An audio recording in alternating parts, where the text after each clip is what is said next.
Vamos a saltarnos tu fiesta de inauguración. Mi suegra también acaba de mudarse. Esas fueron las palabras exactas que mi hijo Mario escribió en el mensaje que llegó un martes por la tarde. Yo leí esa frase mientras terminaba de colgar las cortinas de lino blanco en el ventanal que daba directo al océano. Respondí solo: está bien.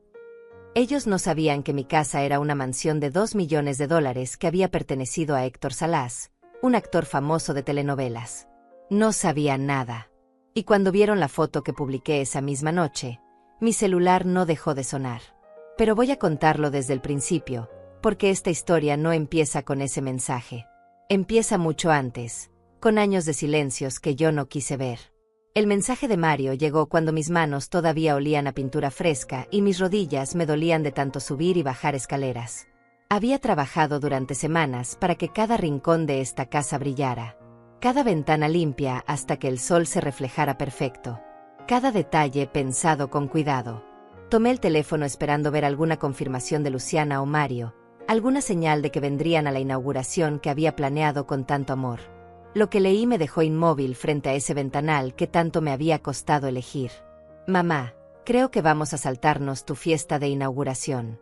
La suegra de Mario también acaba de mudarse y necesitamos ayudarla con las cajas. Tú entiendes, ¿verdad? Ya nos pondremos al día otro día. Lo leí 2 veces. 3 veces. Busqué entre las líneas algún rastro de culpa, alguna disculpa real, pero no había nada más que esa frase seca y fría como el cemento. Respondí con un simple está bien porque no encontré fuerzas para otra cosa. Me quedé ahí parada viendo cómo las olas rompían contra las rocas allá abajo, sintiendo ese peso conocido instalarse otra vez en mi pecho. Ese peso que llevaba cargando hacía tanto tiempo que ya casi lo sentía parte de mí. La casa estaba lista. Había encargado flores frescas, comprado vino que a Mario le gustaba, preparado la receta de pastel de limón que Luciana siempre pedía cuando era niña. Había limpiado cada superficie con mis propias manos.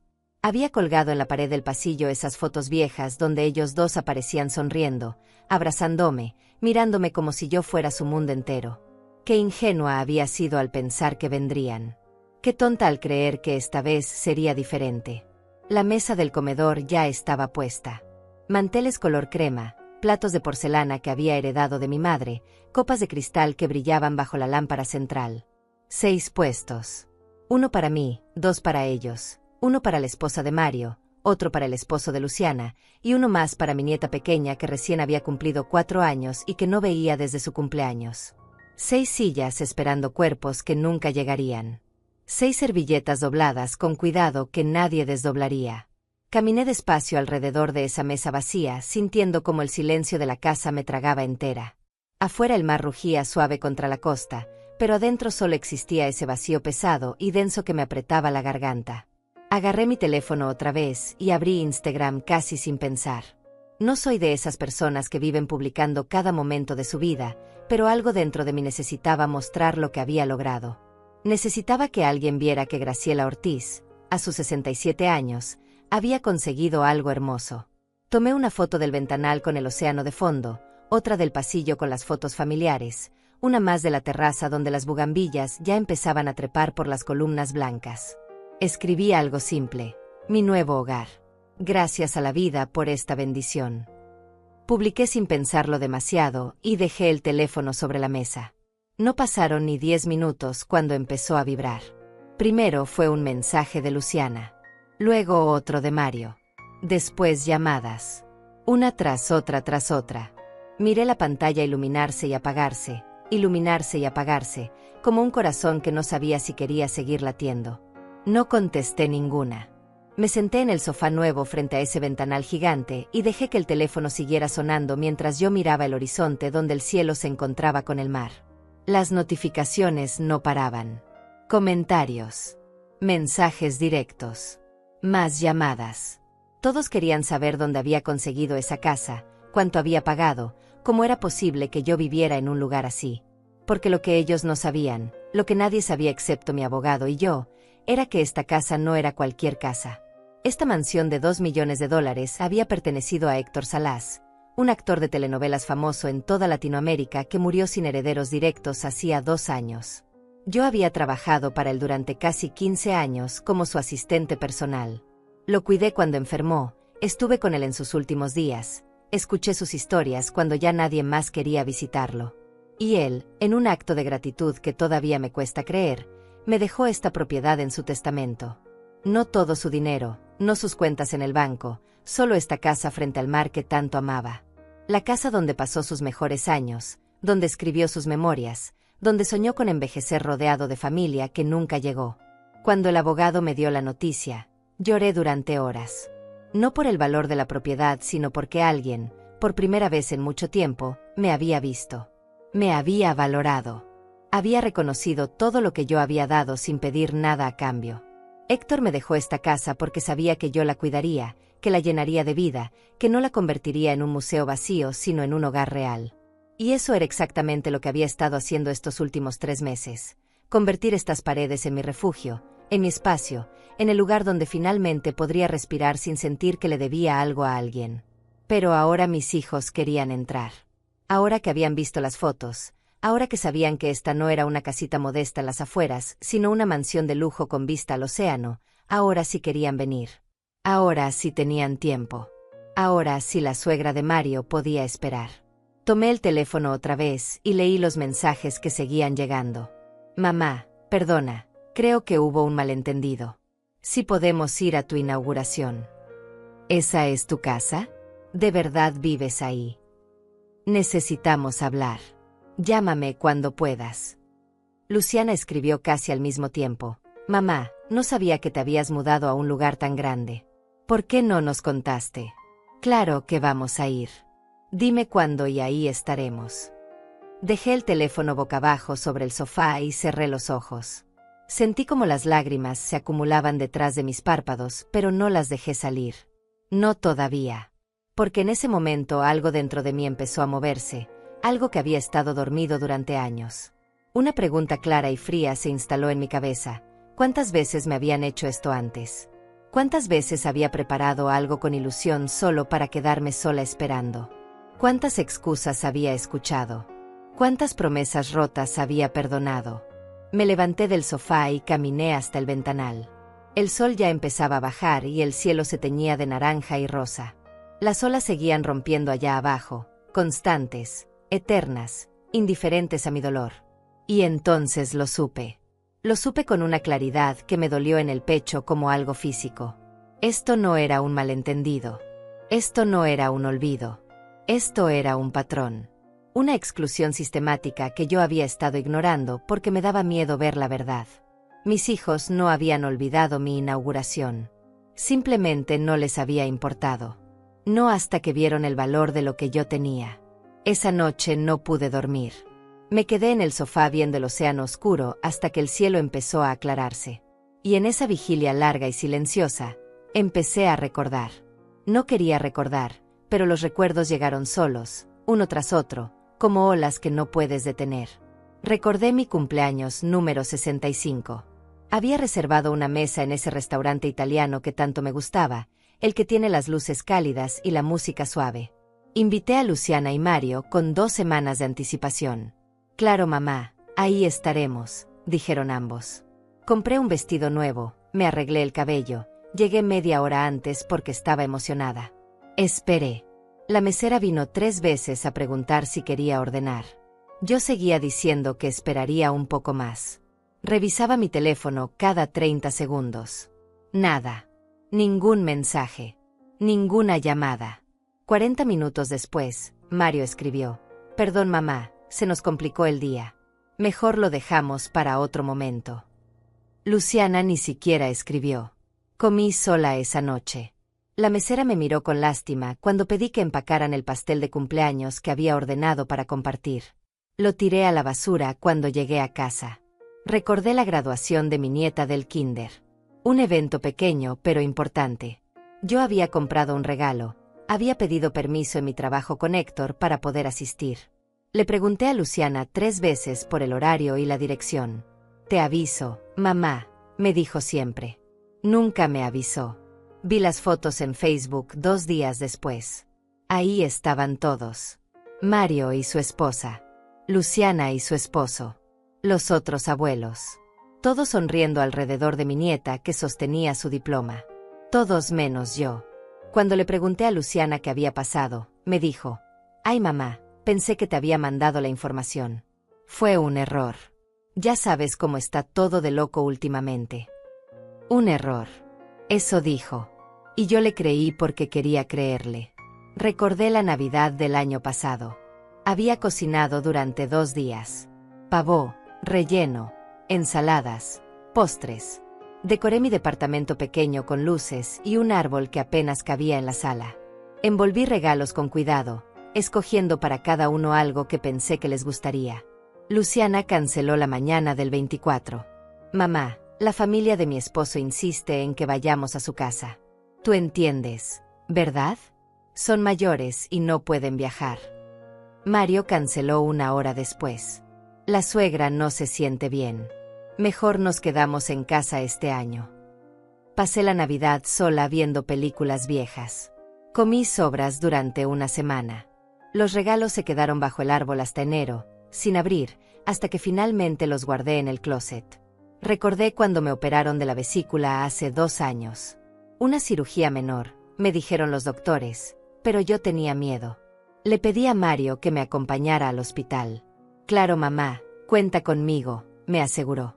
El día de la cirugía esperé en el área de preoperación. La enfermera preguntó: «¿Alguien viene con usted?». Yo dije que sí, que mi hijo estaba por llegar. Seguí esperando hasta que me dijeron que ya era hora de entrar. Mario llegó cuando yo ya estaba en recuperación, medio dormida por la anestesia.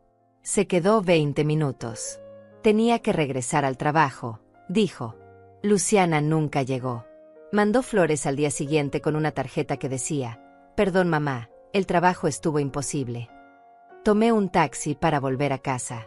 Subí las escaleras despacio, sosteniéndome la herida. Estuve sola toda la semana de recuperación. Regina, mi amiga del edificio donde vivía antes, fue quien me llevó comida y me ayudó a cambiarme las vendas. Recordé el día que me despidieron de mi trabajo anterior, antes de trabajar con Héctor. Fue injusto, brutal. 30 años en esa compañía y me echaron sin pensarlo 2 veces. Llegué a casa destruida, llorando, sintiendo que mi vida se derrumbaba. Llamé a Luciana. «Mamá, ahora no puedo hablar. Estoy en una junta importante.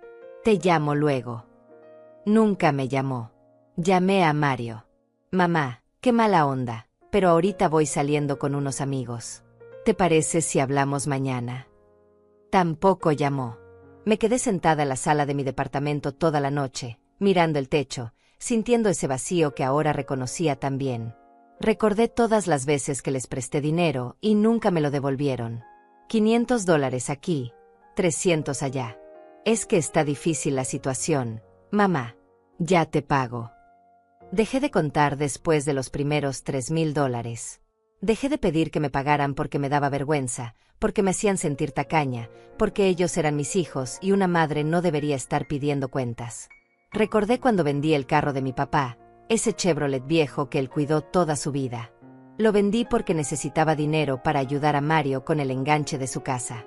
«Es una inversión en mi futuro, mamá. Te lo voy a agradecer siempre». Me dio $300 de los 5,000 que le presté. Nunca mencionó los otros 4,700. Recordé todas las fotos en redes sociales donde aparecían en reuniones familiares a las que yo no fui invitada. Cumpleaños, bautizos, cenas de fin de año. Yo daba like desde mi casa, sonriendo para no parecer la madre amargada, comentando cosas dulces mientras el pecho se me apretaba. «Qué linda reunión», escribía. «Se ven felices», comentaba. Y ellos respondían con un corazón o un «gracias mamá» rápido, sin explicación, sin disculpa, sin invitación para la próxima vez. Recordé cuando adopté a mi perrita Luna hace 3 años. Una pequeña mestiza café que encontré en la calle. Estaba tan emocionada que les mandé fotos a ambos. «Miren, ya no voy a estar tan sola». Luciana respondió: «Ay mamá, qué carga. Los perros dan mucho trabajo». Mario ni siquiera contestó.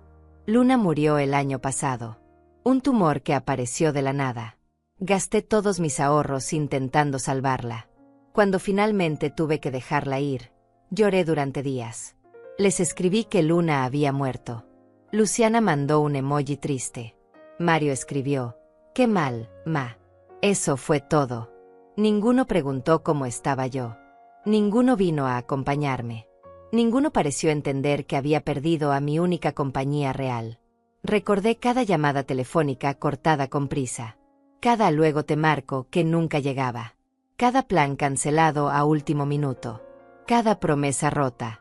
Cada silencio largo cuando yo necesitaba hablar. Cada vez que sentí que sobraba en mi propia familia. ¿Cómo no lo había visto antes? ¿Cómo había justificado cada exclusión diciéndome que estaban ocupados, que la vida moderna es difícil, que ellos también tenían sus problemas? Pero la verdad era más simple y más dolorosa. Yo no era una prioridad. Nunca lo había sido. Solo me buscaban cuando necesitaban algo. Dinero. Un favor. Alguien que cuidara a los niños cuando no tenían con quién. Y yo siempre decía que sí porque pensaba que eso era amor. Pensaba que estar disponible era lo mismo que ser amada.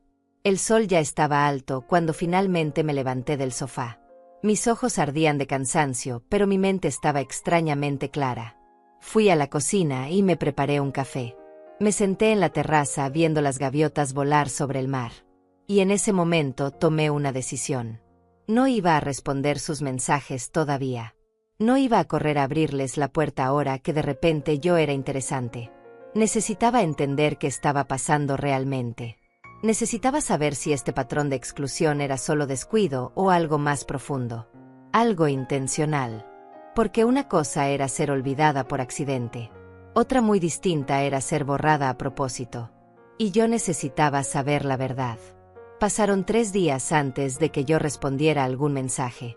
3 días en los que el teléfono no dejó de sonar y yo no hice más que observar. Observar los patrones. Observar la desesperación. Observar cómo cambiaba el tono de sus palabras conforme pasaban las horas. El primer día fueron mensajes amables. «Mamá, qué linda casa. Deberíamos celebrar juntos.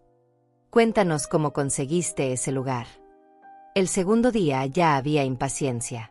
«Mamá, ¿por qué no contestas? ¿Estás molesta? Solo queremos saber de ti». El tercer día llegó la manipulación. «Tu nieta pregunta por ti. Estamos preocupados, no sabemos si estás bien. Al menos dinos que estás viva». Yo leía cada mensaje con una calma extraña, como si estuviera leyendo la historia de otra persona.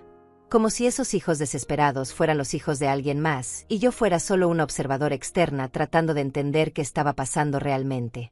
Me di cuenta de algo importante en esos 3 días. Ellos nunca preguntaron cómo me sentía.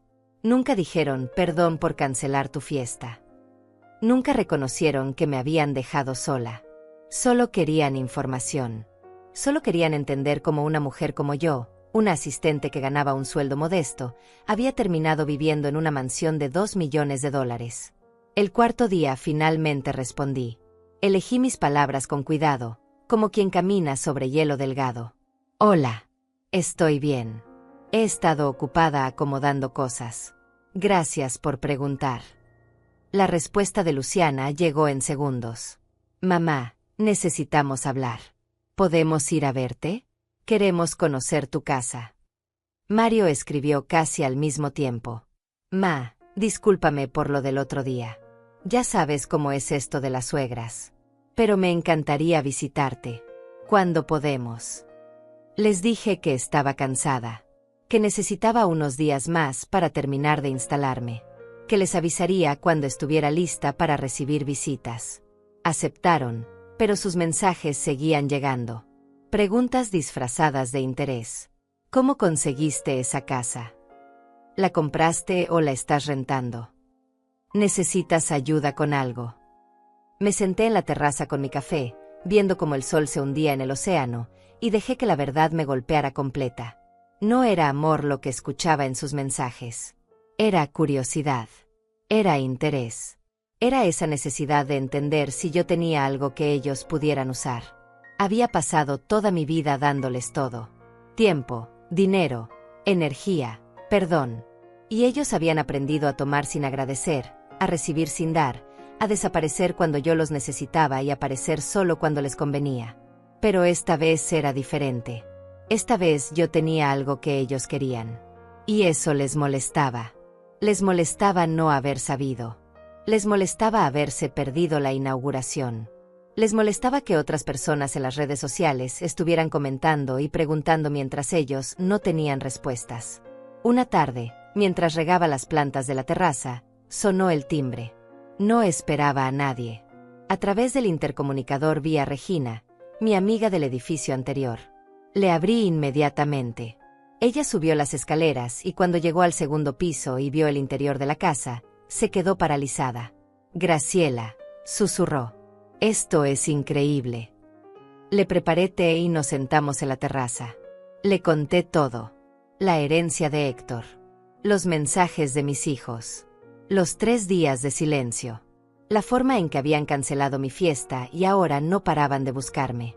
Regina me escuchó sin interrumpir. Cuando terminé, se quedó callada un momento largo mirando el mar. Finalmente habló. «¿Sabes lo que creo, Graciela? Creo que tus hijos nunca esperaron que tú tuvieras algo propio. Algo que no dependiera de ellos. Algo que no pudieran controlar». Sus palabras se clavaron en algún lugar profundo de mi pecho. Toda tu vida has sido la mamá disponible. La que presta dinero. La que perdona. La que entiende. La que espera.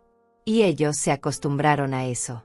Se acostumbraron a que tú siempre estuvieras ahí, pequeña, manejable, necesitándolos más de lo que ellos te necesitaban a ti. Sentí como las lágrimas empezaban a formarse, pero las contuve. Y ahora resulta que tú tienes una mansión de $2 millones. Que tú tienes algo valioso. Que tú eres alguien importante. Y eso los asusta, Graciela.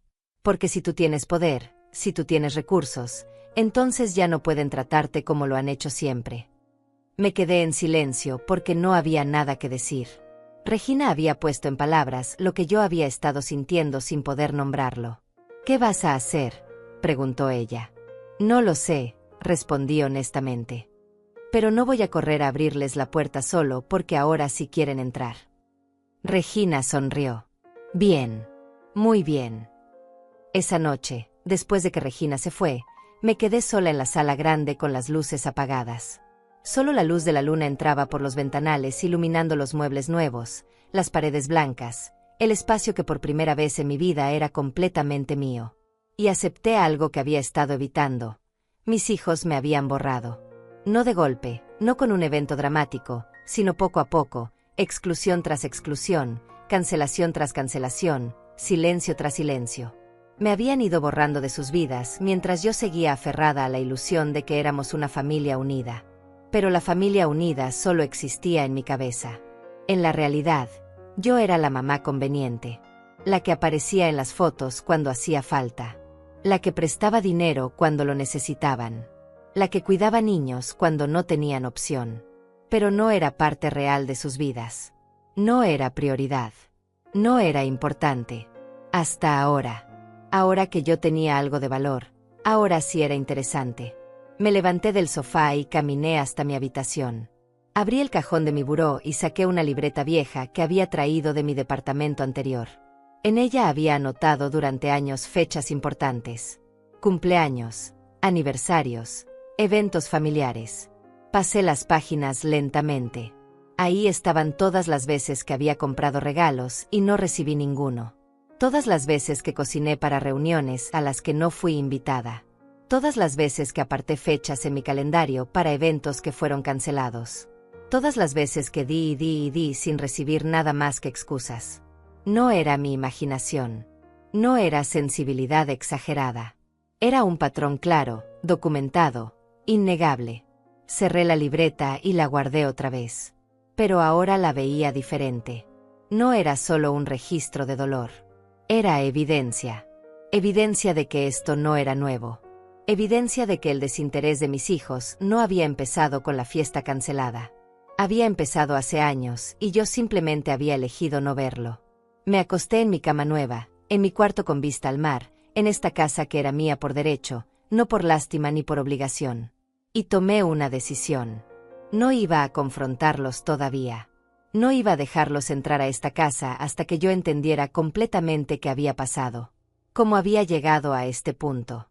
¿Por qué me habían excluido de forma tan sistemática? Porque algo me decía que había más. Algo me decía que esto no era solo descuido o egoísmo casual. Había algo más profundo. Algo que yo necesitaba descubrir antes de decidir qué hacer. Cerré los ojos escuchando el sonido del océano. Y por primera vez en años, no sentí culpa por poner mis necesidades primero. No sentí la urgencia de correr a arreglar las cosas, de explicarme, de pedir perdón por tener sentimientos. Sentí claridad. Fría, dura, incómoda claridad. Y supe que no había vuelta atrás.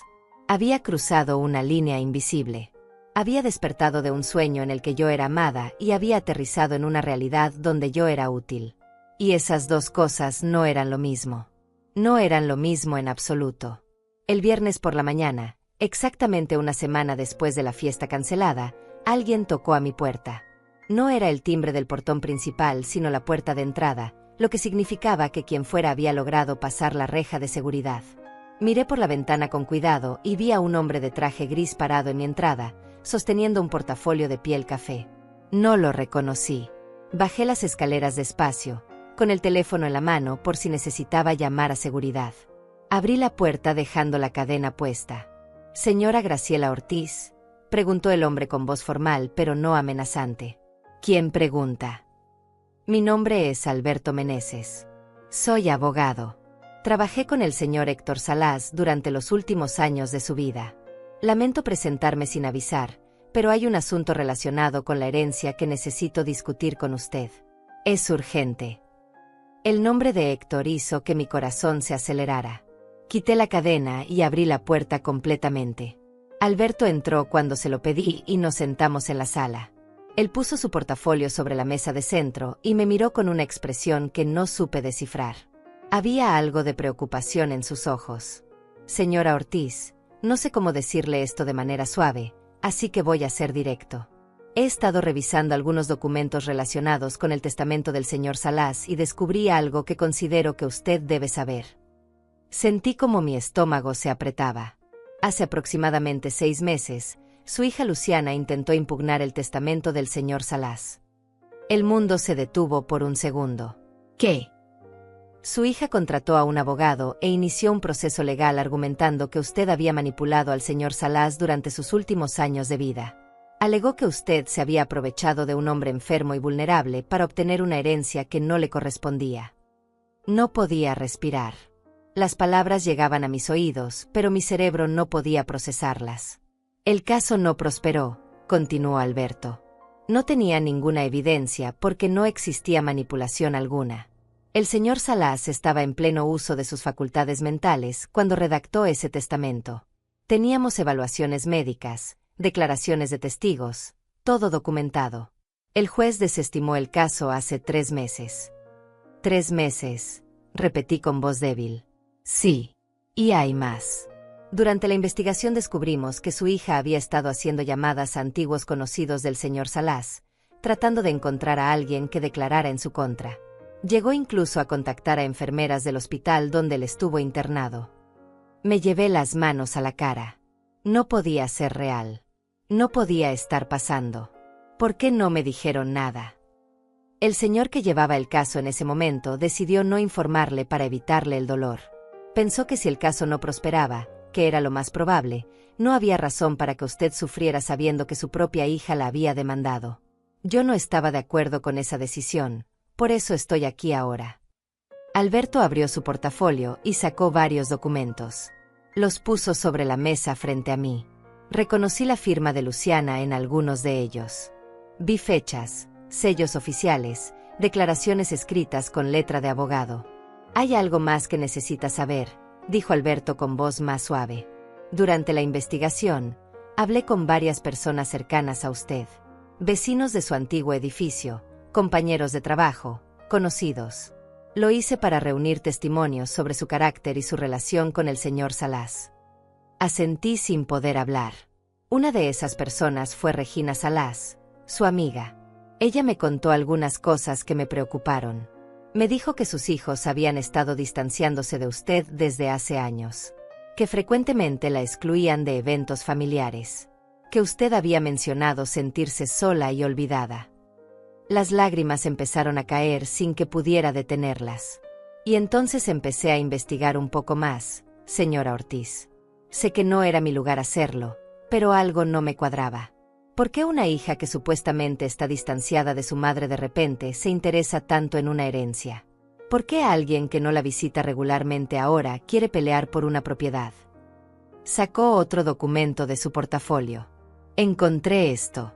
Son registros financieros de su hijo Mario. Él pidió un préstamo bancario importante hace 8 meses. Un préstamo de $250,000 que usó como enganche para un negocio de inversión inmobiliaria. El negocio fracasó. Mario está en deuda seria. Miré el papel sin entender completamente a dónde iba esto. Y su hija Luciana. Ella y su esposo compraron una casa nueva hace un año. Una casa de $500,000. Pero según los registros, están atrasados en los pagos. Ya tienen 2 avisos de embargo. Alberto me miraba con una mezcla de compasión y preocupación. Señora Ortiz, creo que sus hijos sabían de la herencia antes de que usted la recibiera. Creo que sabían que el señor Salas planeaba dejarle algo. Y creo que han estado intentando controlar la situación desde entonces. ¿Pero cómo pudieron saber?, pregunté con voz quebrada. El señor Salas mencionó sus intenciones a varias personas durante su enfermedad. No era un secreto. Cualquiera que estuviera cerca de él en esos últimos meses sabía que planeaba dejarle esta propiedad a usted. ¿Y sus hijos, señora Ortiz?, preguntaron. Preguntaron. Sí. Hace aproximadamente un año, su hija Luciana llamó al despacho del señor Salas. Habló con su secretaria. Dijo que era su hija y que necesitaba información sobre el estado de salud de su madre porque estaba trabajando para un hombre mayor. La secretaria, pensando que era una hija preocupada, le contó que el señor Salas estaba muy agradecido con usted y que había hablado de incluirla en su testamento. Sentí como la habitación empezaba a girar. Después de esa llamada, todo empezó a cambiar, ¿verdad? El distanciamiento se hizo más marcado. Las exclusiones más frecuentes. Los planes cancelados aumentaron. Recordé el año pasado. Recordé cómo de repente todo se había vuelto más frío. Cómo las llamadas se hicieron más cortas. Cómo las visitas prácticamente desaparecieron. Yo había pensado que estaban ocupados, que era la vida moderna, que así eran las cosas. Pero no. Había sido intencional. Creo, continuó Alberto con voz cuidadosa, que sus hijos empezaron a distanciarla deliberadamente. Creo que querían que usted se sintiera sola, vulnerable, necesitada. Creo que el plan era que cuando el señor Salas muriera y usted heredara, usted estaría tan desesperada por recuperar su cercanía que les daría lo que quisieran. Pero cuando intentaron impugnar el testamento y no funcionó, agregó, cambiaron de estrategia. Decidieron esperar. Esperar a que usted se mudara. Esperar a tener acceso a la propiedad. Esperar el momento correcto para volver a acercarse. Me limpié las lágrimas con manos temblorosas. Por eso cancelaron su fiesta de inauguración, dijo Alberto. No fue coincidencia. Fue una prueba. Querían ver cómo reaccionaba usted. Querían mantenerla en ese estado de necesidad emocional. Si hubieran venido a su fiesta, usted habría estado feliz, empoderada, celebrando. Ellos necesitaban que usted siguiera sintiéndose rechazada. Pero cuando vieron las fotos de la mansión, continué yo con voz apenas audible, entendiendo finalmente, se dieron cuenta de que habían cometido un error. Se dieron cuenta de que esto no era una casita modesta. Era una propiedad valiosa. Y entonces sí quisieron venir. Exactamente. Nos quedamos en silencio. El sonido del océano entraba por las ventanas abiertas, pero yo apenas lo escuchaba. Mi mente trataba de procesar todo lo que acababa de descubrir. Mis hijos no solo me habían olvidado. Me habían excluido a propósito. Me habían manipulado emocionalmente. Habían intentado robarme mi herencia. Habían tratado de destruir mi reputación ante un juez. Todo por dinero. Todo por una propiedad. ¿Qué hago ahora?, susurré. Alberto se inclinó hacia adelante, sus ojos llenos de determinación. Ahora, señora Ortiz, usted decide. Tiene toda la información. Tiene todas las pruebas. Tiene el poder. La pregunta es, ¿qué quiere hacer con él? Miré los documentos sobre la mesa. Las firmas de mis hijos en papeles legales, tratando de quitarme lo que era mío. Las pruebas de sus deudas. Las evidencias de su manipulación. Y algo dentro de mí, algo que había estado roto durante años, empezó a endurecerse. Alberto se quedó toda la tarde. Revisamos cada documento, cada prueba, cada detalle de lo que había descubierto. Yo tomaba notas en un cuaderno con manos que ya no temblaban. El shock inicial se había transformado en algo diferente. Algo frío y claro. Necesito más información, le dije después de leer todo por tercera vez. Necesito saber exactamente qué han estado haciendo. Cada movimiento. Cada mentira. Todo. Alberto asintió. Puedo ayudarle con eso. Tengo contactos. Investigadores privados discretos. Podemos obtener registros telefónicos, movimientos bancarios, correos electrónicos si es necesario. Es legal. Todo lo que propongo es completamente legal. Son registros públicos o información que usted tiene derecho a solicitar. No vamos a hacer nada turbio, señora Ortiz. Solo vamos a reunir la verdad. Le di mi autorización. Alberto hizo algunas llamadas desde mi sala. Habló en voz baja con personas que parecían saber exactamente qué hacer. Cuando colgó, me miró con seriedad. Dame una semana. Una semana y tendrás un panorama completo de lo que ha estado pasando. Esa semana fue la más larga de mi vida. Seguí sin responder los mensajes insistentes de Luciana y Mario más allá de un escueto «estoy bien, solo necesito tiempo». Ellos se volvieron más desesperados, más manipuladores. Luciana llegó incluso a mandarme una foto de mi nieta con un dibujo que decía «te extraño, abuela». Yo miré esa foto durante minutos largos, sintiendo como el dolor y la rabia se mezclaban en mi pecho. Estaban usando a la niña. Estaban usando a mi propia nieta para manipularme. Regina venía a visitarme cada 2 días. Traía comida, se sentaba conmigo en la terraza, me escuchaba cuando necesitaba hablar. No me juzgaba. No me decía qué hacer. Solo estaba ahí, siendo la amiga que mis propios hijos nunca fueron. ¿Sabes qué es lo que más duele?, le dije una tarde mientras veíamos el atardecer. No es que quisieran el dinero. Es que estaban dispuestos a destruirme para conseguirlo. Me iban a llamar manipuladora ante un juez. Iban a decir que yo abusé de un hombre enfermo. Iban a arruinar mi nombre, mi reputación, todo lo que soy. Regina tomó mi mano. Pero no pudieron. Porque la verdad es más fuerte que sus mentiras. El miércoles de esa semana, Alberto apareció con 2 carpetas gruesas. Las puso sobre la mesa del comedor y se sentó frente a mí con expresión grave. Lo que vas a leer no será fácil, Graciela. ¿Estás segura de que quieres saber? Necesito saber. Abrió la primera carpeta. Dentro había registros de llamadas telefónicas, transcripciones de mensajes, capturas de pantalla de conversaciones. Alberto había conseguido todo legalmente a través de órdenes judiciales relacionadas con el caso de la impugnación del testamento. Empecé a leer. Y con cada página, sentí como mi corazón se partía un poco más. Había mensajes entre Luciana y Mario de hace 2 años.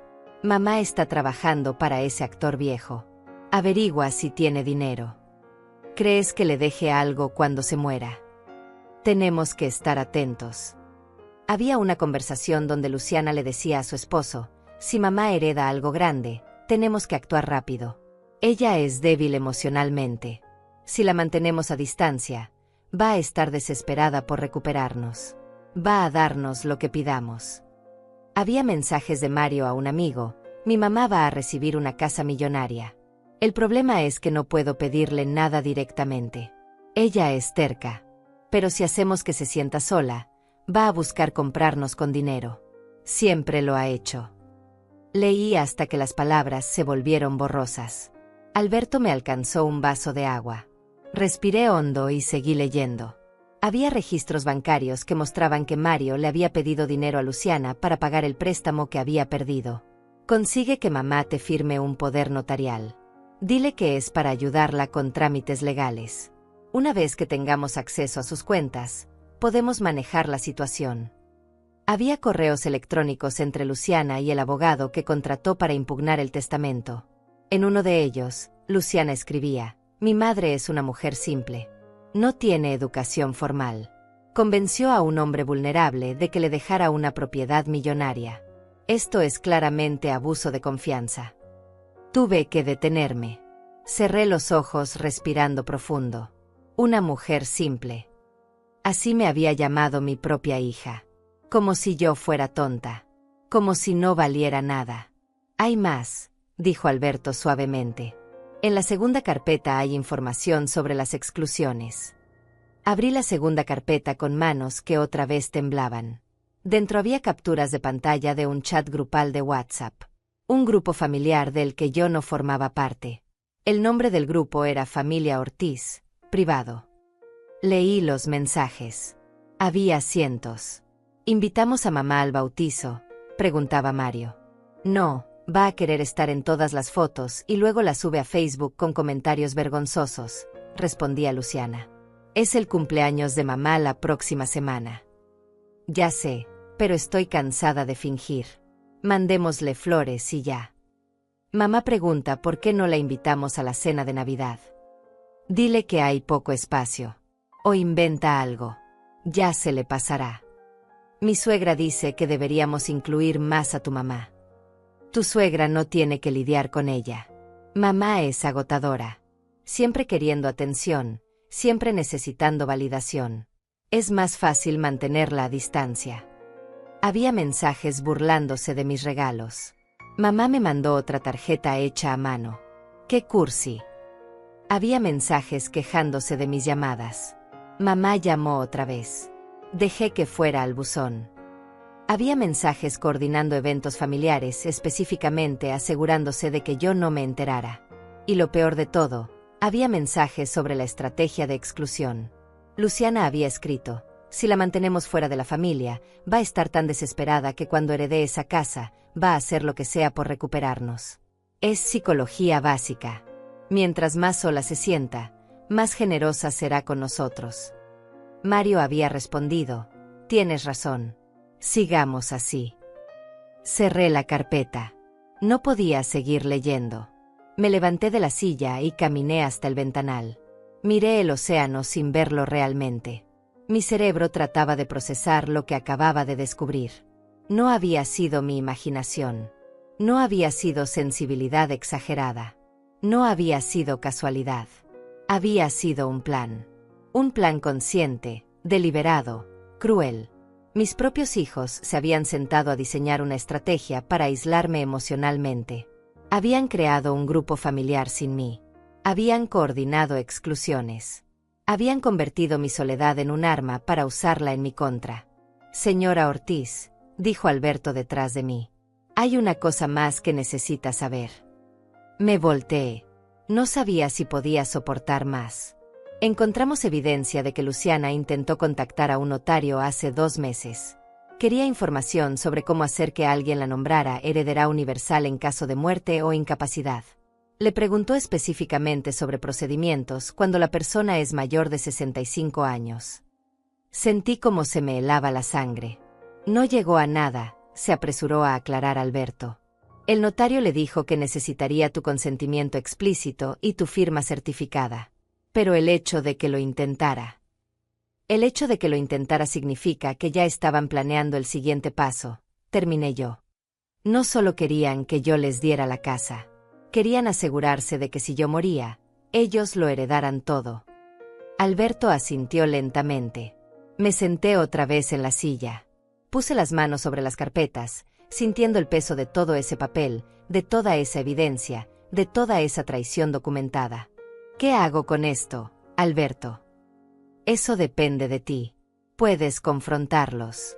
Puedes mantener distancia sin decir nada. Puedes proceder legalmente para proteger tus bienes. O puedes hacer las 3 cosas». Miré las carpetas durante largo rato. Pensé en todos los años que pasé justificando sus ausencias. Todos los cumpleaños que celebré sola diciéndome que ellos estaban ocupados. Todas las veces que me sentí invisible y me convencí de que estaba exagerando. Pero no había exagerado. Todo había sido real. Y peor aún, había sido intencional. Quiero hacer algo, dije finalmente con voz firme. Pero no quiero hacerlo con rabia. No quiero hacerlo impulsivamente. Quiero que sea perfecto. Alberto sonrió levemente. Entonces vamos a planear esto bien. Vamos a reunir cada pieza de evidencia. Vamos a preparar todo con cuidado. Y cuando estés lista, cuando llegue el momento correcto, vas a confrontarlos con la verdad de una manera que no pueda negar, manipular o escapar. ¿Cuánto tiempo necesitas? Dame 3 días más. Voy a preparar un dossier completo, con copias certificadas, documentos notariados, todo organizado cronológicamente. Cuando termines de leerlo, vas a saber exactamente qué decir y cómo decirlo. Asentí. 3 días entonces. Esa noche, cuando Alberto se fue y me quedé sola otra vez, no lloré. No sentí lástima de mí misma. Sentí algo diferente. Sentí determinación. Sentí claridad. Sentí poder. Mis hijos habían pasado años jugando conmigo, manipulándome, usándome. Pero el juego había terminado. Porque ahora yo sabía la verdad. Y la verdad, como había dicho Regina, era más fuerte que cualquier mentira. Los 3 días que siguieron los pasé en un estado extraño de calma. No era paz, exactamente, sino algo más frío. Una determinación silenciosa que me hacía levantarme cada mañana con propósito. Alberto me había dado una tarea específica: escribir todo lo que quería decirles. Cada sentimiento, cada recuerdo, cada pregunta sin respuesta. Me senté en la terraza con mi cuaderno y empecé a escribir. Al principio las palabras salían rápidas, llenas de dolor y rabia. Pero conforme pasaban las horas, algo cambió. Las palabras se volvieron más claras, más precisas, más poderosas. No estaba escribiendo un desahogo emocional. Estaba escribiendo un testimonio. Una declaración de hechos que nadie podría refutar. Regina vino el segundo día y me encontró rodeada de papeles. Le mostré lo que había estado haciendo. Ella leyó en silencio, y cuando terminó, tenía lágrimas en los ojos. Esto es fuerte, Graciela. Muy fuerte. Tiene que serlo, respondí. Porque solo voy a tener una oportunidad. Una sola conversación donde todo salga a la luz. Y no puede haber espacio para que ellos manipulen, que inventen excusas o que me hagan dudar. ¿Cuándo vas a hacer esto? Pronto. Muy pronto. El tercer día, Alberto llegó con un portafolio aún más grande que el anterior. Lo abrimos sobre la mesa del comedor y pasamos horas organizando todo. Había 3 carpetas ahora, cada una marcada con un nombre. Una para Luciana, una para Mario, y una para mí. En estas carpetas está todo, explicó Alberto. Cronológicamente organizado. Pruebas documentales, declaraciones certificadas, registros oficiales. Todo lo que necesitas para demostrar cada punto que quieras hacer. Revisé el contenido con cuidado. Había copias de los mensajes del grupo familiar. Había registros de las llamadas que nunca me hicieron. Había evidencia de los eventos a los que no fui invitada, con fechas exactas y capturas de pantalla de las publicaciones en redes sociales. Había documentos del intento de impugnación del testamento. Había los registros financieros mostrando sus deudas. Había todo. ¿Y ahora qué?, pregunté. Ahora decides cómo quieres hacer esto. Puedes llamarlos por separado. Puedes juntarlos. Puedes hacerlo en un lugar neutral o aquí en tu casa. Tú tienes el control, Graciela. Pensé durante largo rato. Imaginé diferentes escenarios. Imaginé sus caras, sus reacciones, sus intentos de defenderse. Y entonces supe exactamente qué hacer. Voy a invitarlos aquí. A una cena. Los dos al mismo tiempo con sus parejas. Voy a preparar todo como si fuera una celebración. Como si finalmente estuviera lista para recibirlos en mi nueva casa. Alberto asintió lentamente. Una última oportunidad para que ellos sean honestos. Exactamente. Y cuando fallen, porque van a fallar, ahí voy a mostrarles lo que sé. Esa tarde les mandé un mensaje a ambos. Mantuve el tono ligero, casi alegre. Hijos, lamento haber estado tan ocupada. Ya estoy lista para que conozcan la casa. ¿Qué les parece el sábado para una cena? Vamos a celebrar juntos finalmente. Las respuestas llegaron en minutos. Luciana: claro, mamá. Ahí estaremos. Ya era hora. Mario: perfecto, ma. No sabes las ganas que tenía de verte. Leí sus mensajes sin sentir nada. Ni dolor ni rabia. Solo esa claridad fría que se había instalado en mí. Los siguientes días los dediqué a preparar todo con precisión quirúrgica. Limpié la casa hasta que cada superficie brillara. Compré flores frescas para cada habitación. Elegí el menú con cuidado, los platillos favoritos de cada uno. Quería que todo fuera perfecto. Quería que no tuviera ninguna excusa para decir que no los había recibido bien. Regina me ayudó con los preparativos. Mientras cocinábamos juntas el viernes por la tarde, ella me preguntó: ¿estás segura de que quieres hacer esto? No hay vuelta atrás después de mañana. Lo sé, respondí mientras picaba verduras. Pero ya no hay vuelta atrás de todas formas. Ya vi la verdad. Ya sé quiénes son realmente. Lo único que puedo elegir ahora es si me quedo callada o si hablo. Y vas a hablar. Voy a hablar. El sábado amaneció con un cielo despejado. Pasé la mañana arreglando los últimos detalles. Puse la mesa con mis mejores platos. Coloqué velas. Até servilletas con cintas color crema. Todo se veía elegante, acogedor, perfecto. A las 3 de la tarde, me bañé y me arreglé. Me puse un vestido sencillo pero bonito, de color gris perla. Me maquillé ligeramente. Me peiné con cuidado. Cuando me miré en el espejo, vi a una mujer diferente de la que había sido hace un mes. Había algo en mis ojos. Algo duro y claro que no estaba ahí antes. Alberto llegó a las 4. Traía las carpetas organizadas dentro de un mueble antiguo que habíamos colocado en un rincón del comedor. Nadie sabría que estaban ahí a menos que yo decidiera sacarlas. ¿Lista?, preguntó. Lista. A las 5 en punto sonó el timbre. Respiré hondo y fui a abrir. Luciana llegó primero con su esposo. Ella traía un ramo de flores y una sonrisa enorme que no llegaba a sus ojos. «Mamá», dijo abrazándome. «Qué linda te ves». Su abrazo se sintió falso. Mecánico. Como algo ensayado. La dejé pasar y los guié hacia la sala. Vi cómo sus ojos recorrían cada detalle de la casa. Cómo calculaba, evaluaba, tasaba. No estaba admirando mi hogar. Estaba haciendo inventario. «Esto es increíble», dijo su esposo. «¿Cuántos metros cuadrados tiene?»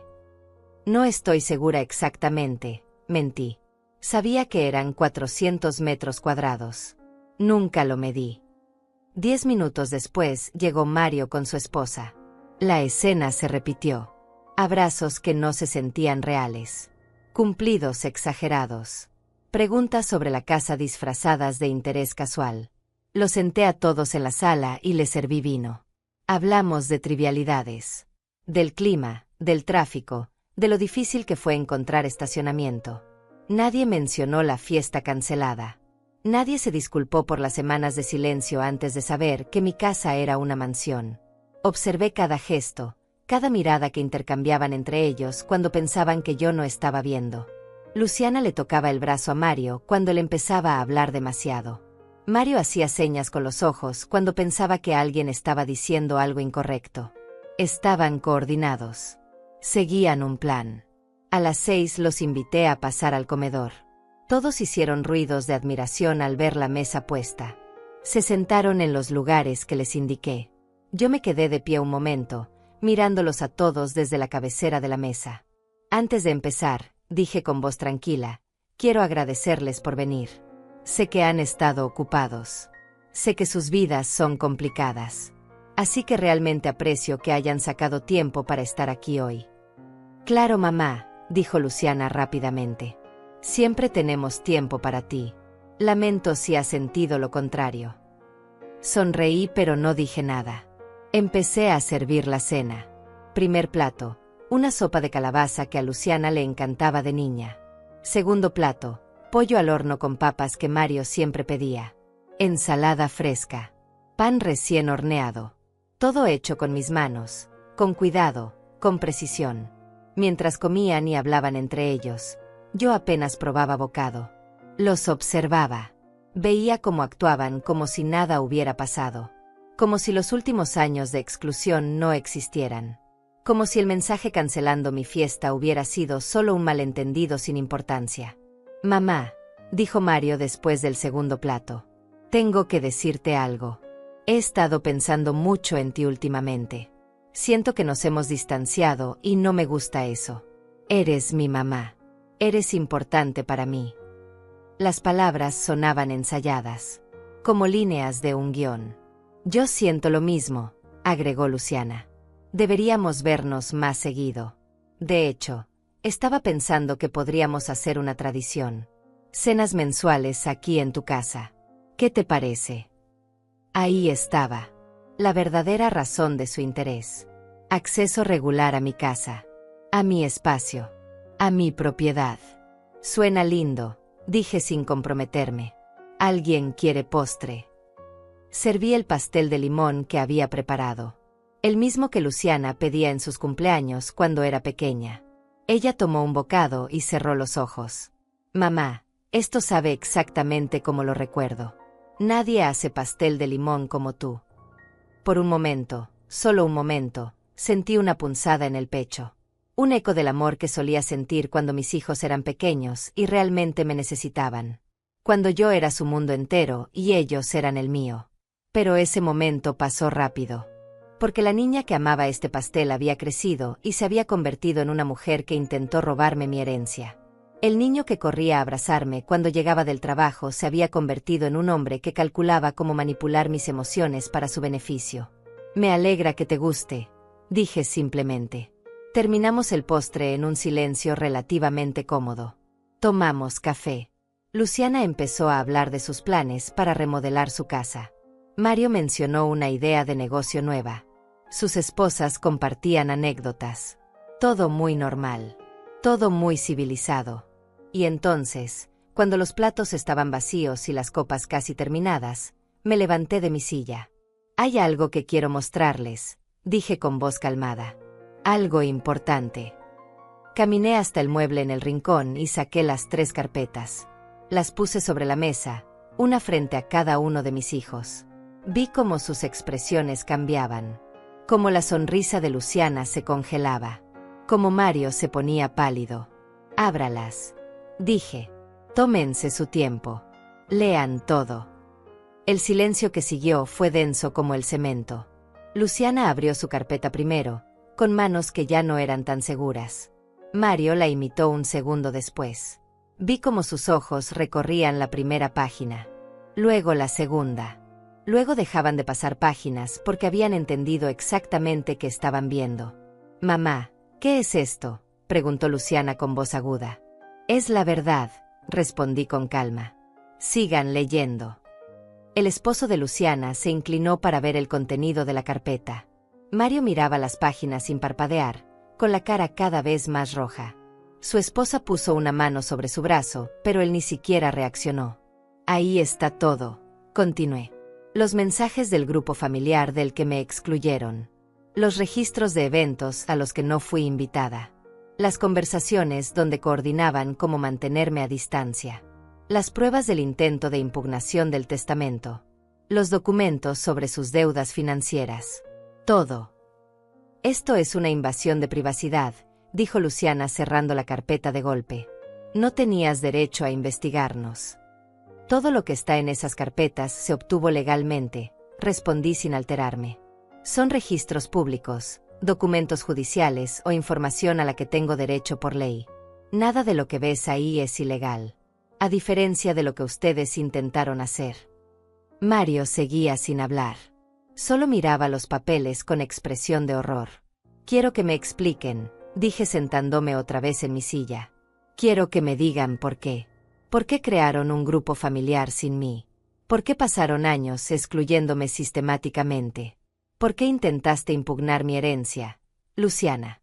¿Por qué planearon manipular mis emociones para obtener acceso a esta propiedad? Mamá, no es lo que parece, empezó Luciana. Entonces dime qué es. Explícame qué significa cuando escribiste textualmente: si la mantenemos fuera de la familia, va a estar tan desesperada que cuando herede esa casa, va a hacer lo que sea por recuperarnos. Explícame eso, Luciana. Explícame cómo eso no es exactamente lo que parece. Ella abrió la boca, pero no salió ninguna palabra. Vi cómo buscaba algo que decir, alguna excusa, alguna justificación. No encontró nada. Y tú, Mario, me volteé hacia mi hijo. Tú le dijiste a un amigo que yo era terca, pero que si me hacían sentir sola, iba a buscar comprarlos con dinero. Porque siempre lo he hecho. ¿Es así como me ves? Como alguien que compra afecto. Mario tragó saliva. Mamá, yo estaba enojado cuando dije eso. No lo decía en serio. ¿Enojado por qué? ¿Porque recibí una herencia que gané con 15 años de trabajo honesto? ¿Porque alguien finalmente valoró mi dedicación y mi lealtad? ¿Eso te enojó? No es eso, murmuró él. Entonces, ¿qué es? Mario, explícamelo. Porque tengo aquí documentos que muestran que pediste un préstamo de $250,000, que perdiste ese dinero en un negocio fallido, que ahora estás en deuda seria. Y de repente, cuando tu madre hereda una propiedad valiosa, quieres acercarte otra vez. ¡Qué conveniente! Su esposa se puso pálida. Era claro que ella no sabía todo. Y tú, Luciana, seguí. Tú y tu esposo compraron una casa de $500,000. Tienen 2 avisos de embargo. Están a punto de perder esa propiedad. Y entonces deciden que es el momento perfecto para impugnar el testamento de un hombre que ni siquiera conocían. Para llamarme manipuladora ante un juez. Para decir que yo abusé de la confianza de una persona vulnerable. Teníamos derecho a cuestionar ese testamento, dijo Luciana encontrando algo de su voz. Era sospechoso que un hombre millonario te dejara todo a ti. No me dejó todo. Me dejó esta casa. Solo esta casa. Y no fue sospechoso. Fue justo. Yo pasé 15 años cuidándolo. Estuve con él en sus peores momentos. Lo escuché cuando nadie más tenía tiempo para él. Fui leal, dedicada, honesta. Y él reconoció eso. Eso no es manipulación, Luciana. Eso se llama merecerlo. Pero tú ya sabías, acusó ella. Sabías que él te iba a dejar algo y nunca nos dijiste. ¿Por qué debía decirles? ¿Para qué pudieran planear cómo quitármelo desde antes? ¿Para qué empezaran a tratarme como lo hicieron? ¿Cómo te tratamos?, preguntó Mario con voz defensiva. Me levanté de la silla. Sentí como la rabia que había estado conteniendo empezaba a subir, pero la controlé. No iba a gritar. No iba a perder el control. Iba a ser clara, precisa, devastadora. Me excluyeron de mi propia familia. Crearon eventos sin invitarme. Coordinaron reuniones asegurándose de que yo no supiera. Hicieron un grupo de WhatsApp llamado Familia Ortiz, y me dejaron afuera.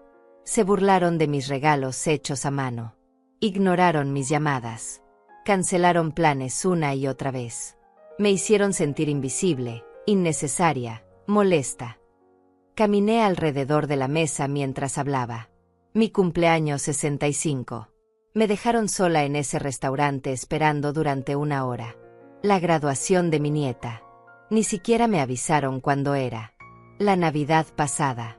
Los dos cancelaron el mismo día y me dejaron sola con suficiente comida para 10 personas. Mi cirugía de vesícula. Mario, llegaste cuando yo ya estaba en recuperación y te fuiste a los 20 minutos.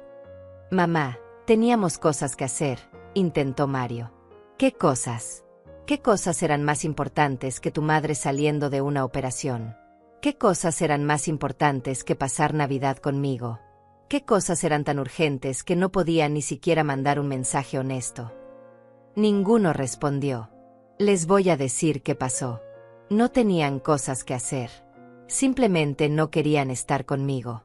Porque yo no era divertida. Porque yo no tenía nada que ofrecerles. Porque yo era solo la mamá que prestaba dinero y nunca lo pedía de vuelta. La mamá que siempre entendía, siempre perdonaba, siempre esperaba. Volví a mi silla, pero no me senté. Me quedé de pie mirándolos a ambos.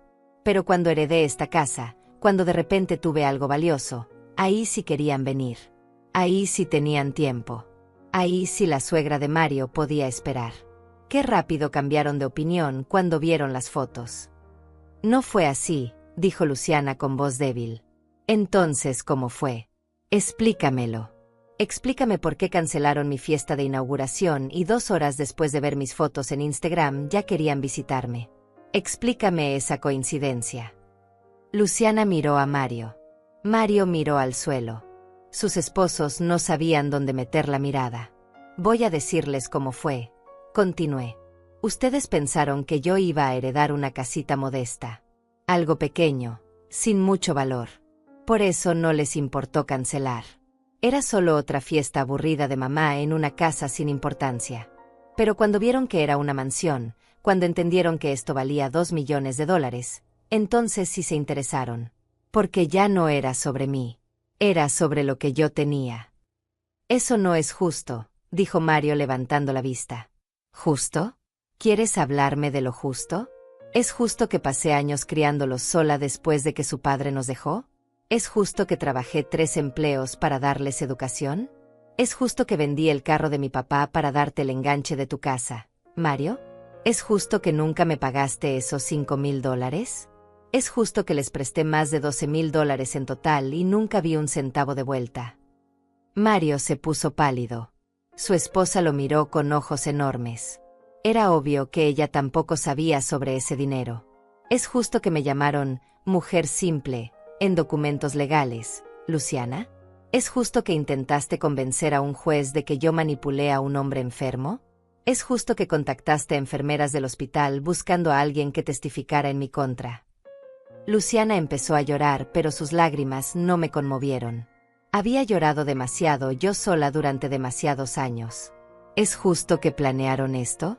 ¿Que se sentaron a diseñar una estrategia para mantenerme aislada emocionalmente para que cuando heredara algo, yo estuviera tan desesperada por recuperarlos que les diera lo que quisieran? Eso es psicópata, Luciana. Eso no es solo egoísmo. Eso es crueldad calculada. No fue así, sollozó ella.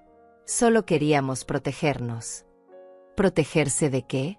¿De su propia madre? ¿Qué les hice yo que necesitaban protección? Tú siempre has sido demandante, dijo Luciana limpiándose las lágrimas. Siempre queriendo atención. Siempre necesitando validación. Siempre llamando, siempre preguntando, siempre queriendo estar involucrada en todo. Sus palabras me golpearon, pero no me quebraron. ¡Qué terrible!, dije con voz suave y fría. Qué terrible que una madre quiera estar involucrada en la vida de sus hijos. Qué demandante que llame ocasionalmente para saber cómo están. Qué necesitada que quiera ser invitada a eventos familiares. Tienen razón. Soy horrible. Mamá, no quise decir eso, intentó Luciana. Sí lo quisiste decir. Lo escribiste en mensajes. Lo dijiste en conversaciones. Lo pensaste cada vez que decidías excluirme. ¿Y sabes qué es lo triste, Luciana? Lo triste es que yo habría entendido si me hubieran hablado con honestidad. Si me hubieran dicho, mamá, necesitamos espacio, mamá, a veces es mucho, mamá, estamos ocupados. Yo lo habría entendido. Me habría dolido, pero lo habría respetado. Volví a caminar alrededor de la mesa. Pero ustedes no hicieron eso. Ustedes mintieron. Fingieron. Manipularon. Me usaron cuando les convenía y me descartaron cuando no, y ahora están aquí, en mi casa, comiendo mi comida, bebiendo mi vino, después de haber pasado años tratándome como si yo no importara. Y esperan que exactamente. Que los perdone. Que finja que nada de esto pasó. El silencio era absoluto. Solo se escuchaba el océano afuera y el llanto suave de Luciana. Quiero que se vayan, dije finalmente. Quiero que tomen sus carpetas, que lean todo, que entiendan completamente lo que hicieron. Y luego quiero que piensen si realmente creen que merecen estar en mi vida. Mamá, empezó Mario poniéndose de pie. No. Lo detuve. No ahora. No más excusas. No más mentiras. Se van. Se fueron en silencio. Luciana llorando, Mario con la cabeza baja, sus esposos sin saber qué decir. Los vi salir por la puerta, caminar hacia sus carros, arrancar y desaparecer por el camino que bajaba de la colina. Me quedé parada en el marco de la puerta hasta que las luces traseras se perdieron en la oscuridad. Cuando cerré la puerta, el silencio de la casa me envolvió, pero no se sintió vacío. Se sintió limpio. Como después de una tormenta cuando el aire huele diferente, más fresco, más real. Regina llegó 1 hora después.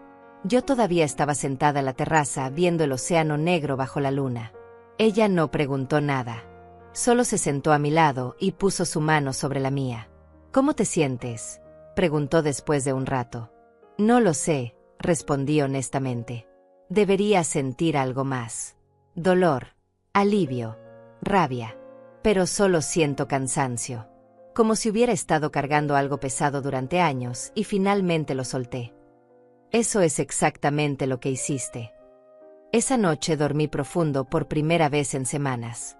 Sin pesadillas, sin despertar sobresaltada, sin ese nudo en el estómago que me había acompañado tanto tiempo. Cuando abrí los ojos la mañana siguiente, el sol entraba por las ventanas y podía escuchar las gaviotas sobre el mar. Revisé mi teléfono. Había mensajes de ambos. De Luciana primero: mamá, necesitamos hablar. Por favor. De Mario después: ma, siento mucho todo. De verdad. Dame una oportunidad de explicarte. No respondí. Todavía no estaba lista. Los días siguientes fueron extraños. Me movía por la casa con una sensación de ligereza que no había experimentado en años. Pintaba, leía, caminaba por la playa. Regina venía seguido y a veces nos quedábamos horas sin hablar, solo disfrutando la compañía silenciosa. Una semana después del confrontamiento, Mario apareció sin avisar. Tocó el timbre varias veces hasta que finalmente abrí el intercomunicador. Mamá, por favor. Solo dame 5 minutos. Dudé, pero algo en su voz sonaba diferente. Menos defensivo. Más quebrado. Le abrí. Subió las escaleras despacio, como si le pesara el cuerpo. Cuando entró, vi que había perdido peso. Tenía ojeras profundas. No era el mismo hombre seguro que había venido a la cena. Leí todo, dijo sin sentarse. Leí cada página de esa carpeta. Una y otra vez. Y tienes razón. En todo. No tengo excusas. Mamá. No tengo justificaciones. Lo que hicimos fue imperdonable. Me quedé callada, esperando. Me dejé llevar por Luciana. Por sus planes. Por su forma de ver las cosas. Ella siempre fue más fuerte, más decidida. Y yo solo seguí. Pensé que eso me hacía menos culpable, pero ahora entiendo que me hace igual de culpable. Tal vez más, porque yo sabía que estaba mal y lo hice de todas formas. Se pasó las manos por la cara. Mi esposa no sabía nada. Sobre el dinero que te pedí, sobre los planes de Luciana, sobre ninguna de las cosas que hicimos. Cuando le mostré la carpeta, casi me deja. Todavía podría hacerlo. Me dijo que soy un cobarde. Y tiene razón. ¿Por qué viniste, Mario?, pregunté con voz calmada. Porque necesito que sepas que lo siento. Que entiendo lo que perdí. No la casa, no el dinero. A ti. Perdí a mi mamá. Perdí a la persona que siempre estuvo ahí, que siempre dio todo, que nunca pidió nada real a cambio. Y la perdí porque fui egoísta, cobarde y cruel. Sentí como algo en mi pecho se aflojaba un poco. No espero que me perdones, continuó. No espero que volvamos a ser lo que éramos, porque lo que éramos estaba roto desde hace tiempo y yo no lo quise ver. Solo necesitaba decirte que tienes razón. En todo. Y que si algún día, tal vez en años, decides darme una oportunidad de conocerte de nuevo, de verdad, no como el hijo que toma sino como el hijo que aprende a dar, voy a estar aquí. Se dio vuelta para irse, pero se detuvo en la puerta. Una cosa más. Luciana no va a venir. Ella sigue enojada. Sigue pensando que tú eres la mala. Sigue creyendo que tenía derecho a todo esto. No va a cambiar, mamá. Y yo ya no voy a seguirla. Ya no voy a ser parte de eso. Cuando se fue, me quedé sentada durante horas procesando sus palabras. No era suficiente. Una disculpa no borraba años de dolor. Pero era un inicio. Un reconocimiento real de la verdad. 2 semanas después, Mario volvió. esta vez con su esposa y mi nieta. No entraron a la casa. Solo tocaron el timbre y cuando abrí, mi nieta corrió hacia mí con un dibujo en las manos. Abuela, te hice esto, dijo con su vocecita dulce. Es nuestra casa nueva, pero con un camino que llega hasta tu casa para que puedas visitarnos. El dibujo mostraba 2 casitas conectadas por un camino de colores. Sentí como las lágrimas amenazaban con salir. Es hermoso, cariño, le dije abrazándola. La esposa de Mario me miró con ojos sinceros. Señora Ortiz, siento mucho no haberme dado cuenta de lo que estaba pasando. Mario me ha contado todo. Y quiero que sepa que en nuestra casa, usted siempre será bienvenida. Siempre. No los invité a pasar ese día, pero acepté el dibujo. Lo colgué en mi refrigerador donde podía verlo cada mañana. Los siguientes meses fueron de reconstrucción lenta. Mario venía cada 2 semanas, siempre preguntando primero si podía visitarme, nunca asumiendo que tenía derecho. A veces solo nos sentábamos en la terraza tomando café. A veces caminábamos por la playa. No hablábamos mucho de lo que había pasado. Era demasiado fresco, demasiado doloroso todavía. Pero poco a poco, empecé a conocer a un Mario diferente. Uno que preguntaba cómo estaba yo y realmente escuchaba la respuesta. Uno que traía flores sin ocasión especial. Uno que se disculpaba cuando cancelaba un plan y luego realmente reagendaba. Uno que reconocía cuando estaba equivocado. Para el cumpleaños de mi nieta, me invitaron a la fiesta. Era pequeña, en el patio de su casa, solo familia cercana. Cuando llegué, Mario me recibió con un abrazo real. No mecánico. No ensayado. Real. Gracias por venir, mamá, dijo. Significa todo para nosotros. Durante la fiesta, observé. Vi cómo interactuaban. Vi cómo la esposa de Mario me incluía en conversaciones. Vi cómo mi nieta corría a enseñarme cada regalo que abría. Vi cómo Mario me buscaba con la mirada de vez en cuando, asegurándose de que estuviera bien. No era perfecto. Todavía había momentos incómodos. Todavía había cicatrices. Pero había esfuerzo genuino. Había cambio real. Luciana no llamó durante meses. Sus mensajes iniciales llenos de rabia habían parado. El silencio de su lado era absoluto. Mario me contó que ella lo había confrontado, enojada porque él había decidido traicionarla volviendo a hablarme. Le dije que la única traición fue lo que le hicimos a ti, me contó Mario. Y que yo ya no iba a ser parte de eso. Ella colgó y no he sabido de ella desde entonces. Me dolió. Era mi hija. La había cargado, criado, amado. Pero también entendí que no podía forzar el cambio en alguien que no quería cambiar. No podía hacer que ella viera la verdad si ella elegía la mentira. Una tarde, 6 meses después del confrontamiento, estaba regando las plantas de la terraza cuando sonó el timbre. Era un servicio de mensajería. Traían un sobre grande dirigido a mí. Lo abrí con manos temblorosas. Dentro había documentos legales. Luciana me estaba demandando. Argumentaba que yo había manipulado a Mario para que se alejara de ella. Que yo estaba destruyendo su familia. Que tenía derecho a una parte de la herencia porque era mi hija. Llamé a Alberto inmediatamente. Él vino esa misma tarde, leyó los documentos y negó con la cabeza. Esto no tiene fundamento legal alguno. Es un intento desesperado. Probablemente será desestimado en la primera audiencia. Entonces, ¿por qué lo hace?, pregunté con cansancio. Porque está enojada. Porque no acepta que perdió el control. Porque todavía cree que puede ganar algo de esto. Tenía razón. La demanda fue desestimada 3 meses después. El juez fue claro, no había caso. Luciana tuvo que pagar las costas legales y recibió una advertencia sobre demandas frívolas. Después de eso, nada. Silencio absoluto de su parte. Pero mi vida no giraba alrededor de ese silencio. Había encontrado algo más valioso que la familia que me excluyó. Había encontrado paz. Había encontrado dignidad. Había encontrado a Regina, que venía cada semana y se había convertido en la hermana que nunca tuve.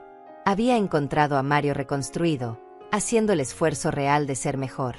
Había encontrado a mi nieta, que ahora me visitaba regularmente y llenaba la casa de risas. Había encontrado, sobre todo, a mí misma. A esa Graciela que siempre estuvo ahí pero que había estado escondida bajo años de complacer a otros, de justificar lo injustificable, de aceptar migajas cuando merecía el banquete completo. Una mañana, un año después de mudarme a la mansión, me desperté con el sol entrando por las ventanas. Me preparé café y salí a la terraza.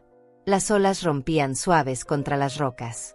Las gaviotas volaban en círculos. El cielo estaba despejado y brillante. Me senté en mi silla favorita, la que miraba directo al horizonte, y respiré profundo. Olía a sal, a flores, a libertad.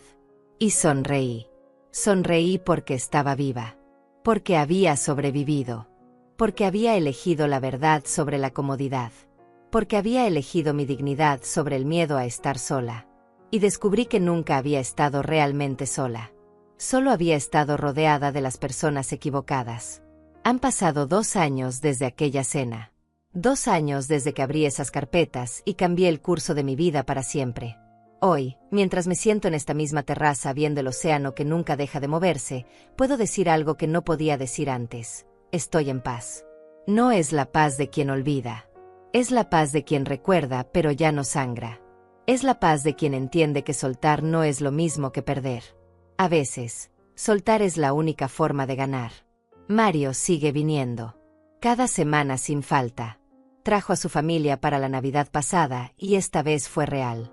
Nada forzado, nada actuado. Mi nieta tiene ahora 6 años y le encanta buscar conchas en la playa frente a mi casa.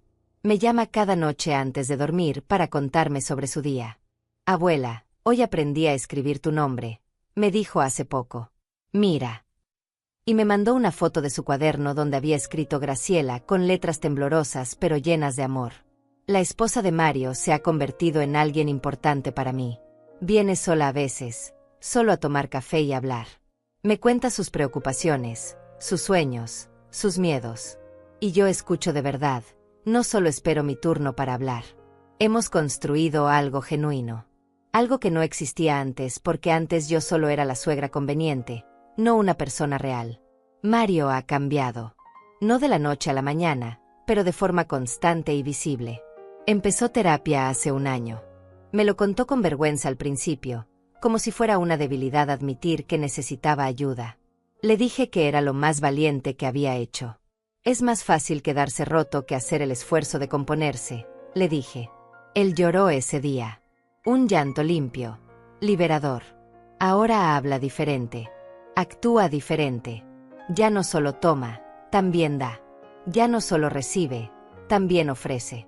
Ya no asume que yo estaré disponible, sino que pregunta y respeta cuando digo que no. Porque he aprendido a decir que no. Esa palabra que antes me costaba tanto pronunciar ahora sale con naturalidad cuando es necesaria. De Luciana no he sabido nada directo. Pero Mario me cuenta a veces, con cuidado, como quien toca una herida que todavía duele. Ella se divorció hace 6 meses. Perdió la casa finalmente. Vive ahora en un departamento pequeño con problemas económicos serios. Mario intentó ayudarla, pero ella rechazó su ayuda con rabia. No quiero nada que venga de alguien que traicionó a su propia hermana por esa mujer, le dijo. Esa mujer. Así me llama ahora. Ya ni siquiera soy mamá en su vocabulario. Me duele. No voy a mentir y decir que no. Es mi hija. La vi nacer, di mis primeros pasos, la consolé en sus primeras penas de amor. Pero también entiendo que no puedo forzarla a ver lo que ella no quiere ver. No puedo hacer que acepte responsabilidad por algo que todavía cree que fue culpa mía. Ella eligió la amargura. Yo elegí la paz. Y esas 2 elecciones no pueden coexistir en el mismo espacio. He aprendido que el amor de madre no significa aguantar cualquier cosa. No significa ser un saco de box donde tus hijos descargan su frustración y tú solo recibes golpes con una sonrisa. El amor real, el amor sano, requiere límites. Requiere respeto mutuo. Requiere esfuerzo de ambos lados. Y si alguien, incluso tu propia hija, no está dispuesto a dar ese esfuerzo, entonces lo más amoroso que puedes hacer es alejarte. No con odio, no con venganza, sino con la claridad de quien sabe que hay cosas que no se pueden arreglar si solo una persona está dispuesta a intentarlo. Regina sigue siendo mi roca. Ella se mudó hace 6 meses a un departamento cerca de aquí. Después de ver tu playa todos estos meses, Ya no podía volver a mi vista de estacionamiento, me dijo riendo. Ahora desayunamos juntas 3 veces por semana. Caminamos por la costa. Vamos al cine. Hacemos las cosas simples que las amigas hacen, pero que yo nunca tuve tiempo de hacer cuando estaba obsesionada con ser la madre perfecta. He conocido gente nueva también. Hay un grupo de mujeres de mi edad que se reúne los jueves en la biblioteca del pueblo. Hablan de libros, de vida, de sueños que todavía tienen. Al principio me daba miedo unirme. ¿Qué voy a decir?, le pregunté a Regina. Hola, soy Graciela y mis hijos me excluyeron durante años. Ella se rió. Di, hola, soy Graciela y estoy aprendiendo a vivir para mí. Y eso fue exactamente lo que dije. Ahora esas mujeres son mis amigas. Antonia, que perdió a su esposo hace 5 años y está aprendiendo a viajar sola. Alma, que a sus 70 años decidió aprender piano. Paola, que dejó un matrimonio abusivo después de 40 años y ahora dice que cada día libre es un regalo. Todas tenemos historias. Todas tenemos cicatrices.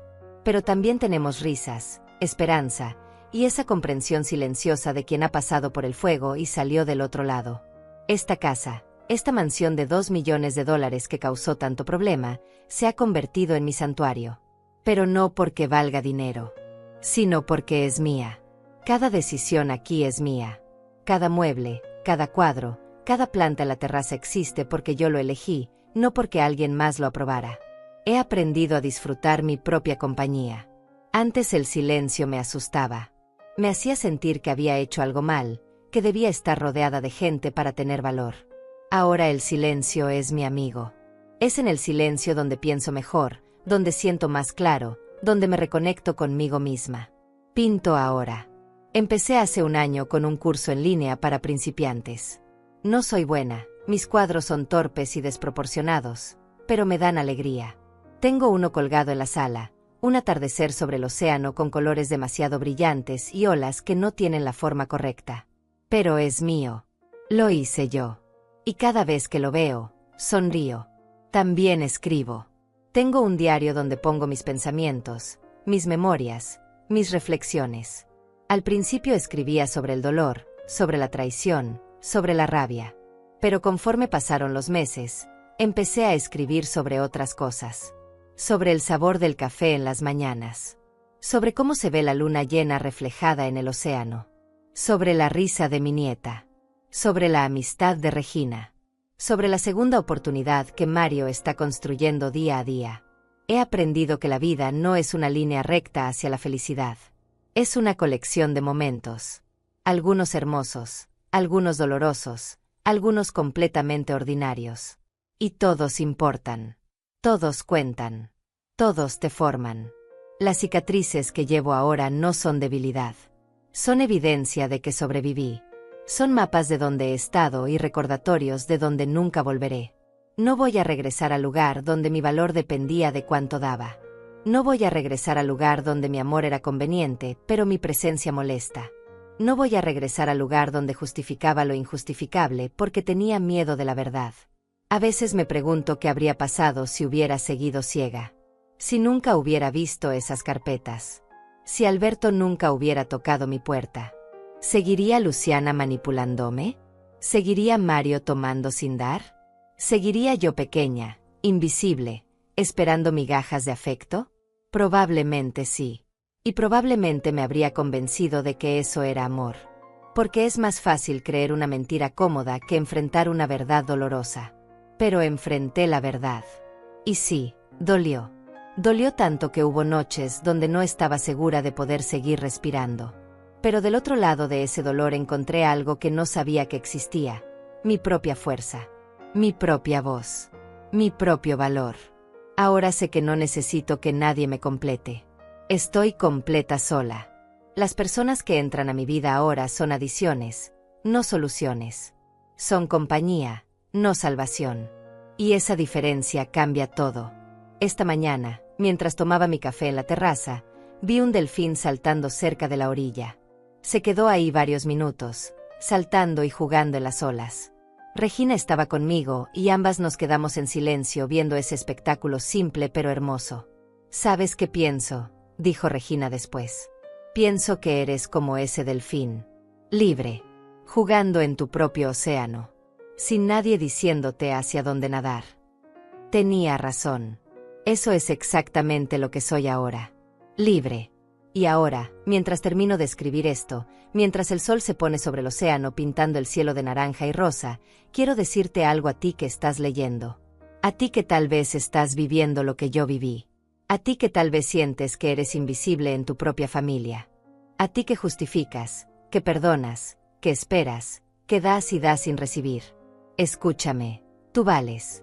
No por lo que das, no por lo que haces, no por cuánto aguantas. Vales simplemente porque existes. Y si hay personas en tu vida que no pueden ver eso, que solo te buscan cuando necesitan algo, que te excluyen cuando no les conviene, entonces esas personas no merecen el espacio que ocupan en tu corazón. No es egoísta poner límites. No es cruel exigir respeto. No es malo alejarte de quien te hace daño, incluso si comparten tu sangre. La familia no es solo quien te dio la vida. La familia es quien te honra, quien te ve, quien elige quedarse no por obligación sino por amor genuino. Y si tienes que reconstruir tu familia desde cero, con amigos que se convierten en hermanos, con conocidos que se vuelven confidentes, con extraños que te muestran más lealtad que tu propia sangre, entonces hazlo. No te quedes en un lugar donde eres tolerada esperando el día en que sea celebrada. Ese día tal vez nunca llegue. Y mientras esperas, tu vida se va. Tu vida es ahora. Tu valor es ahora. Tu paz es ahora. Yo tengo 69 años. Algunos dirían que es tarde para empezar de nuevo. Pero yo te digo que nunca es tarde para elegirte. Nunca es tarde para soltar lo que te lastima. Nunca es tarde para construir la vida que mereces. ¿Y tú? ¿Ya sentiste que intentaron borrarte de tu propia historia? ¿Estás viviendo para otros mientras te olvidas de ti misma? ¿Estás justificando hoy lo que sabes en tu corazón que está mal? Si es así, te digo lo mismo que me hubiera gustado que alguien me dijera hace años. Despierta. Abre los ojos. Ve la verdad. Y cuando la veas, aunque duela, aunque asuste, aunque cambie todo, elige la verdad de todas formas. Porque la verdad duele, sí. Pero las mentiras matan. Y tú mereces vivir.